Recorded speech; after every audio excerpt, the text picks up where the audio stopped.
Бұл Құдайдың кереметіне таңғалмай көр. Ауыл жігіттерінен бір әңгімені біраз жыл бұрын естіген едім. Ол ауылдағы 80-ші жылдардың басында Ауғанстанда соғысып қайтқан жігіт жайлы әңгіме еді. Сол афганец жігіттің әкесі қойшы болатын. Сол жігіт бірде ауылдан мотоциклмен шығып, қойшы ауылға түс қайта аттанады.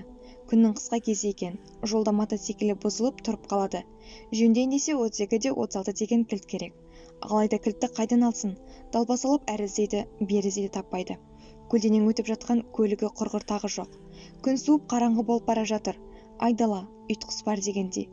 Амалы таусылған ол отыра қалып екі алақанын жайып көкке қарап Құдайға: "Я Аллажан, маған 32-де 36 деген кілтті жеткізші.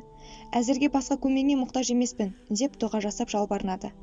Сіздерге өтірік, маған шын. Бұрылып артына қараса, жусан түбінде тат басқан 32-де 36 кілті жатыр дейді. Ол қуанып кетіп, жаратушысына алғысын жаудырып, бұзылған мотоциклін тез жөндеп алып, қойшы әкесінің үйіне аттанған екен. Бұны естігенмен осы әңгімені өзім бір дұрыстап сұрап алу керек еді деп жүрген болатынмын. Жақында ауылда бір жиында сол жігітті кездестіріп, әлгі оқиға қаншалықты рас деп сұрасам, тура жоғарғыда етіп айтып берді. Бұл Құдайдың кереметіне таңғалмай көр.